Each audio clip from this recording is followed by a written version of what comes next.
On my wedding night, I thought hiding under the bed would be a harmless prank. I expected to hear my husband calling my name, laughing, searching for me in that old southern bridal suite. Instead, another voice entered the room. "Don't worry," he said. "If she forgets her place, we'll remind her." A drawer slid open, metal clinked softly.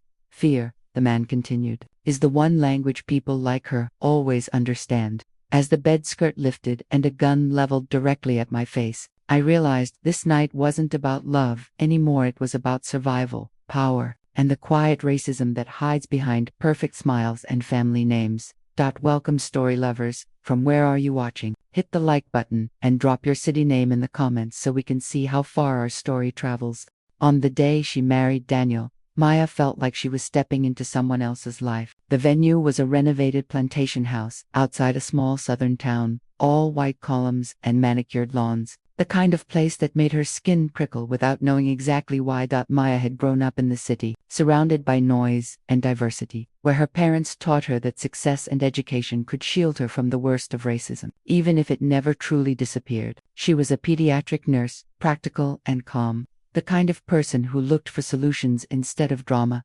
Daniel came from old money and older expectations. His family was well known in town, respected, generous to their church and local causes. They said the right things when they met her, smiled tightly, complimented her dress, talked about breaking barriers and how far the world had come. Their voices sounded polished, but their eyes kept taking inventory of her skin, her hair, her parents' accents. During the reception, Maya noticed small things: a bridesmaid snapping a photo and muttering about aesthetic, and uncle joking too loudly that the wedding looked like one of those diversity ads. The way Daniel's mother introduced her as our son's very modern choice, Maya laughed it off, swallowing each sting. Tonight was about love, not ignorance. She promised herself she would focus on Daniel, on their future, on the honeymoon they had planned. She didn't know that later that night, the house itself would expose what those smiles were hiding. Hours later, the guests were gone, the string lights still glowing outside as crickets buzzed in the dark. The old house had been converted so couples could stay overnight, and the bridal suite was on the top floor, tucked beneath a sloping roof and creaking beams. Maya changed into a simple silk slip, feeling the weight of the day finally lift. Her feet ached from dancing, her cheeks from smiling. Daniel had gone downstairs to grab the small suitcase they left in the car. He kissed her forehead, promised to be right back, and disappeared down the echoing hallway. Alone in the room, giddy and exhausted, she noticed how quiet everything suddenly was. The silence made the old floorboards seem louder, the shadows thicker. On impulse, she decided to do something silly and lighthearted, a memory they could laugh about for years. She knelt beside the four-poster bed, lifted the dust ruffle, and slid underneath, trying not to giggle at her own childishness. The floor was cool against her arms, and faint light seeped through the fabric. She imagined his confusion when he walked in and couldn't find her, the mock panic, the playful search. As she lay there, she heard muffled voices from the hallway. One voice sounded like Daniel's father, confident, always coated in sugar. Another voice was lower, unfamiliar. Their footsteps were slow, unhurried, not like guests who had forgotten something, but like people who knew they belonged in every room. Maya waited for them to pass by, holding her breath, expecting the doorknob to remain still. Instead, it turned with casual familiarity, and the bedroom door opened. She realized, with a cold jolt, that whoever was walking in was not her husband, and she was trapped under the bed, invisible, in the one place she suddenly wished she wasn't. Maya shifted as quietly as she could, pressing herself closer to the floorboards. From her vantage point, she saw only polished shoes and the hem of trousers, the faint sway of shadows on the rug. The air in the room thickened. She recognized Daniel's father by his stride and the faint clink of the family signet ring tapping absent-mindedly against a glass. The other man moved more heavily, boots thudding on the wood. They were laughing under their breath, the kind of laughter people shared when they thought no one was listening. Her father-in-law commented on the room, the bridal suite, the cost of maintaining the house. Beneath the pleasantries was something sour. Then the conversation shifted, almost lazily, to her, to the bride, to the new addition to the family name. They never used a slur, but each description was a cut. Her background, her parents' tone, the way guests had stared, how the photos would look. how people at the country club were bound to react. They talked about her as though she were an experiment, an image management problem, a risk. The other man asked if Daniel was really serious about building a life with her. Maya's chest tightened when her father-in-law replied in a voice that suddenly sounded colder. He talked about protecting the family legacy, about how some choices could still be redirected if handled early enough. Then the conversation darkened. The stranger joked about fear being an effective teacher, about how some people only understood their place when reminded of it. There was a mention of what would happen if she ever accused anyone of mistreatment, who the town would believe, whose word had weight, whose didn't. Maya's hands began to tremble. This wasn't just disapproval, it was something closer to a warning, a blueprint for control. She heard a drawer slide open slow, searching, the scrape of something heavy being moved. Her mind scrambled through possibilities, trying to rationalize, to believe they were just looking for documents or jewelry. But when she heard the unmistakable metallic click that followed, she realized they were opening a safe, and whatever they took out of it was meant to send a message. The bed frame vibrated slightly as one of them leaned against it, the mattress creaking overhead. Maya's heartbeat began to drown out their words, but certain phrases still cut through: control, obedience, mistakes, reputation. Her father-in-law spoke about how easily stories could be turned around. A black woman marrying into a wealthy white family in a small town could be painted as unstable, opportunistic, dangerous. The town trusted his family. The police played golf with him. The pastor quoted him on Sundays. The stranger asked what he planned to do if she stepped out of line or embarrassed them publicly. Her father-in-law answered with a calmness that terrified her more than any shouted threat ever could. He described fear as a kind of insurance policy.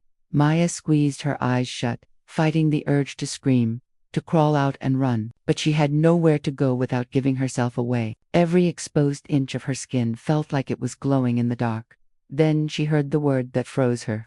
Completely, gun, and she understood, too late, that this wasn't just about prejudice, it was about power, backed by something deadly. The stranger asked to see it, half amused, half curious. A moment later, a drawer slid, and Maya heard a soft thud on the bed above her. She pictured cold metal lying against the white duvet, a grotesque centerpiece in a room meant for love. Her father-in-law described it casually, recalling times he had used it for hunting, for protection, for reminding people not to cross lines. His tone never shifted. He sounded like a man talking about a tool, not a weapon capable of ending lives. Then something changed. His footsteps moved, slow and deliberate, circling the room. The mattress dipped as if he sat, then rose again. Without warning, the bed skirt lifted. Light flooded her hiding place. Maya found herself staring up into the refined, impassive face of the man who had hugged her at the reception, who had called her family a blessing. His gaze dropped to her trembling hands, to her wide eyes, to the phone she had instinctively gripped, recording on reflex the moment she heard the safe open. He didn't shout, he didn't look surprised. Instead, he reached over to the bed and picked something up with a careful, practiced hand.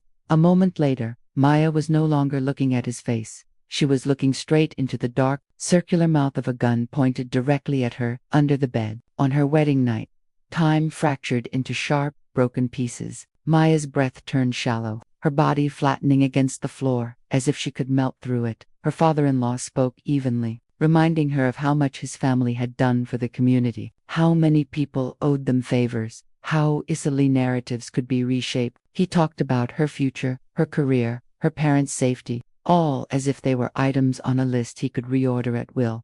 The stranger stood nearby, shifting uncomfortably, no longer amused. The gun did not waver. Its presence said everything his measured voice left unsaid. Maya's phone, half hidden under her hand, continued recording, the tiny red light blinking like a heartbeat. She realized that if she made any sudden move, any attempt to run, the story could end here, in this room that still smelled of flowers and wedding cake. Downstairs, the distant sound of a car door closing signaled Daniel's return, and the man above her had to decide what mattered more, his control or his image. The moment Daniel's footsteps echoed on the stairs, his father's tone shifted again, slipping back into that practiced cordiality. The gun disappeared from her line of sight, tucked away with a speed that told her this was far from the first time he had handled it. The bed skirt dropped, plunging her back into shadow. When Daniel walked in, arms full of bags and eyes shining with love, he found his father already at the door, hand on his shoulder, offering a final, loaded remark about taking care of what's yours.